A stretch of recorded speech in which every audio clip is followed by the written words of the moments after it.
Oiê! Hoje eu vim compartilhar com vocês algumas coisas que eu gostaria de ter aprendido antes na minha vida, mas que infelizmente a gente só adquire com o tempo, com maturidade, com idade e também com experiência de vida. A primeira delas é pedir ajuda sem sentir culpa. Essa eu acho que foi a mais difícil pra mim, porque geralmente quando a gente tá no dia a dia, na rotina, a gente é tão acostumada a dar conta de tudo, que pedir ajuda se torna uma fraqueza. Então, assim, nossa, eu vou pedir ajuda, então eu não sou capaz de fazer isso aqui sozinha, ou então eu não tô dando conta. E aí pedir ajuda se torna algo muito pesado, se torna uma dificuldade. Eu tinha um grande bloqueio de pedir ajuda pra fazer até uma coisa simples, pega um negócio ali pra mim, ou então me ajuda a fazer isso aqui enquanto eu tô fazendo outra coisa. Eu não conseguia ter essa flexibilidade. E aí o que que acaba acontecendo? A gente se sobrecarrega, porque daí se tu não consegue pedir ajuda, se tu não consegue delegar, tu se sobrecarrega e consequentemente tu não consegue entregar 100% o teu melhor, porque daí tu começa a ficar estressada, tu começa a ficar sobrecarregada, tu não consegue dar conta, só que tu não aceita que tu precisa de ajuda. Então pedir ajuda não precisa ser uma culpa de: "Nossa, eu tô pedindo ajuda, então eu sou fraca, eu sou incapaz, eu não consigo fazer", quando na verdade não, é uma coisa que é pra ser mais prático pra ti, que é pra tu distribuir esse fardo, então fica mais leve uma pessoa conseguindo te ajudar, e tu também não perde a capacidade de ser uma pessoa que consegue dar conta sozinha, consegue fazer sozinha, só que tu só está distribuindo aquele peso e tornando a tua vida um pouco mais simples. O número 2 tem tudo a ver com isso, aceitar que cada pessoa faz do seu jeito. Quando tu pede ajuda, não espere que a pessoa vá fazer exatamente como tu faz, porque são pessoas diferentes, cabeças diferentes, experiências diferentes. Então, vou dar um exemplo aqui do meu dia a dia. Quando o Daniel lava a louça pra mim, ele nunca vai lavar igual a mim, porque eu aprendi de uma forma e ele aprendeu de outra. E ele é homem, eu sou mulher, então a gente é mais detalhista e homem é um pouco menos. Então não adianta eu falar pra ele, me ajuda aqui, lava a louça pra mim, ele vai lá e faz, e eu querer cobrar que ele faça do meu jeito. Isso, na verdade, é péssimo, porque daí, quando tu pedir ajuda, tu não vai querer pedir ajuda, na verdade, porque tu vai falar: mas a pessoa não faz do meu jeito. Mas ela não vai fazer. Ninguém vai fazer do teu jeito, porque cada pessoa tem um jeito de fazer determinada função. Então a gente querer pedir ajuda e querer distribuir o fardo e querer que essa pessoa faça exatamente igual, e ainda depois ter orgulho de falar: mas essa pessoa não faz como eu, na verdade tu só tá fazendo mal pra ti mesmo. Então, quando tu for pedir ajuda, tenha essa consciência. Vou pedir ajuda, a pessoa vai fazer pra mim, seja no trabalho, seja na vida, na rotina, mas não vai ficar 100% do meu jeito. E tá tudo bem, se tu precisar ir ali ajustar um detalhezinho, colocar um pouquinho do teu toque pra ficar mais do teu jeito, tá tudo certo. É até um lado nosso muito perfeccionista de achar que a gente é perfeito, que a gente faz perfeito. Às vezes uma pessoa vai fazer melhor do que nós e vai olhar pro jeito que a gente faz e falar: "Nossa, mas esse teu jeito aqui não é tão bom". Então sempre vai ter alguém que vai fazer melhor do que a gente. Então não cabe a nós dizer o quanto a pessoa tá fazendo certo ou errado. Cabe a gente talvez ensinar ou explicar: "Ó, eu gosto que faça mais assim, mais assado, eu prefiro que faça assim", e não ter aquele sentimento de: "Nossa, mas tu não faz igual a mim", sabe? Então é interessante a gente sempre pensar nisso, que quando for delegar não vai ser 100% igual ao que a gente faz e ao que a gente entrega. Então aceite que cada pessoa tem um jeito, cada pessoa faz de uma forma e não, ninguém vai fazer igual a você, ninguém vai fazer igual a mim. E a gente tem que entender isso o quanto antes para tirar esse peso e essa sensação de que tudo tem que ser perfeito. Terceiro, parar de tentar controlar tudo. Quando eu falo parar de tentar controlar, por exemplo, amanhã eu vou acordar às 8, vou lavar a louça, vou fazer o meu café da manhã, às 10 eu quero estar treinando, e aí às 11 eu vou fazer o almoço para 1 hora começar a trabalhar. Ter toda uma rotina perfeita e fixa e ter sabe, ter todo aquele cronograma da tua vida, e quando sair um pouquinho da tua rotina, um pouquinho daquilo que tu esperava, tu não consegue mais. Tu não consegue mais fazer, tu fica estressada, tu não consegue mais modificar aquela rotina. Eu era essa pessoa, que eu tinha que ser tudo num horário certinho, porque daí se fugisse daquilo, meu Deus, eu surtava e falava que estava atrasada e meu Deus, eu não vou dar conta, e aí já virava uma bola de neve, sendo que às vezes era um detalhe, ai, vou almoçar um pouco mais tarde, era um detalhe que eu tinha que ajustar na rotina e eu não sabia lidar com isso. Então tu largar um pouco de mão esse controle de querer tudo no horário certo, do jeito certo, da forma que tu planejou, é uma liberdade.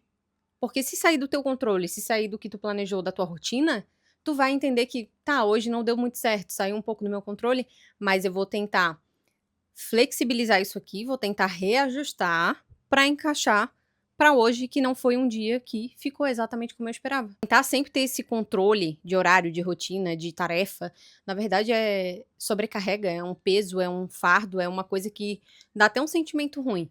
Querer elaborar tudo muito minuciosamente, sendo que a nossa vida é muito imprevisível. Às vezes tu pode não acordar muito bem, ou às vezes pode acontecer alguma coisa no teu dia que pode atrapalhar tudo. Então a gente tem que ter essa consciência de que a gente tem que saber recalcular a rota quando precisar. O quarto é se permitir não ser forte o tempo todo. Essa bagagem de tipo assim, tô doente, mas mesmo assim vou ser produtiva. Tô doente, mas mesmo assim vou ir trabalhar, vou fazer um monte de coisa. Ou então aconteceu alguma coisa na minha vida, mas mesmo assim eu vou continuar a minha vida como se nada tivesse acontecido.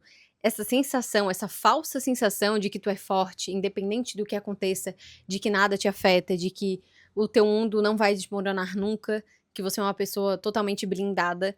Isso, na verdade, uma hora a conta chega, porque a gente não consegue ser forte o tempo todo. É impossível. A vida sempre vai pregar umas pecinhas, seja na saúde, seja na família, psicológico, trabalho.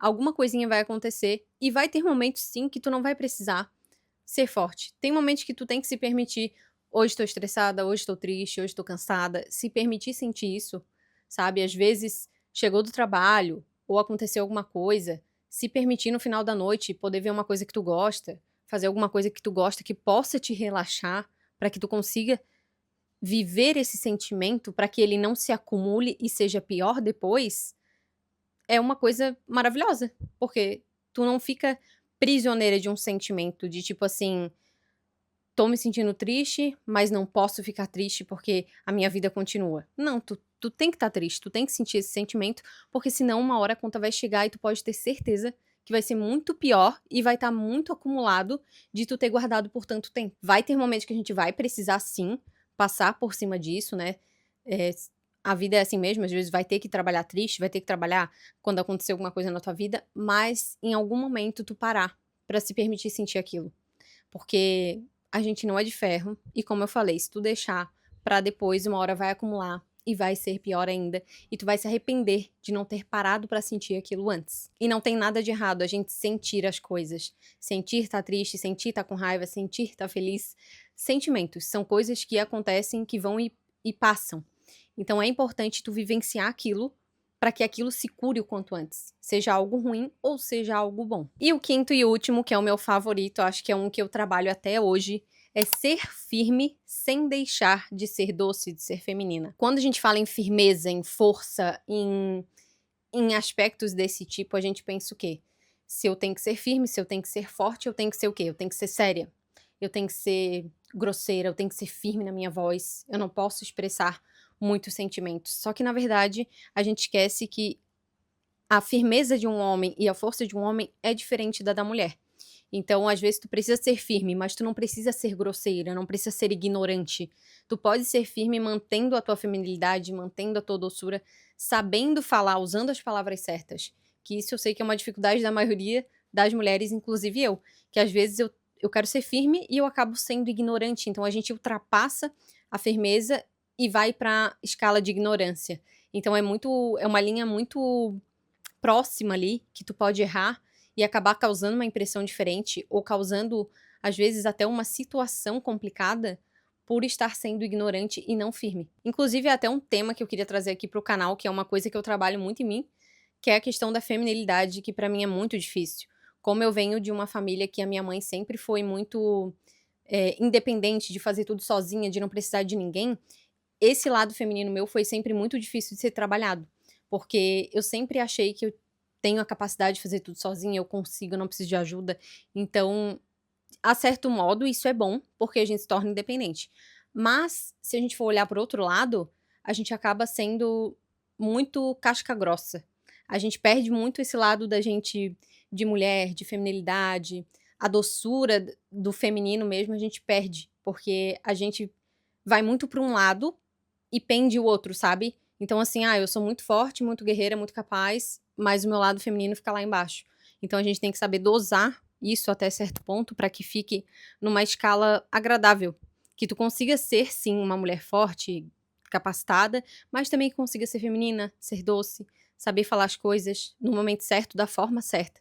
Então acho que também é um tema bem legal trazer aqui para o canal. Se vocês quiserem, posso trazer um vídeo só sobre isso, que é uma coisa que assim, ó, estudo muito e estou sempre tentando melhorar esse meu lado. E essas são as coisas que se eu pudesse ter aprendido lá atrás, com certeza eu teria cultivado mais, eu teria aprendido mais, eu teria dado mais atenção, mas é como eu falei no começo do vídeo, isso às vezes exige tempo, maturidade, até experiência de vida para que a gente comece a enxergar.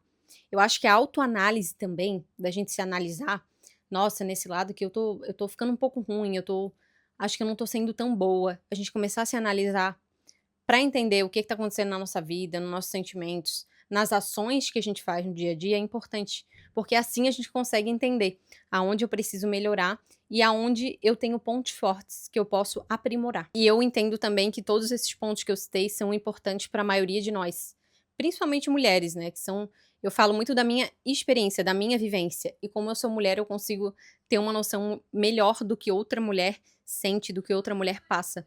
Então, se tu tiver dificuldade em algum desses, comenta aqui embaixo, vamos conversar, vamos trocar experiências aqui, que eu gosto muito de conversar com vocês.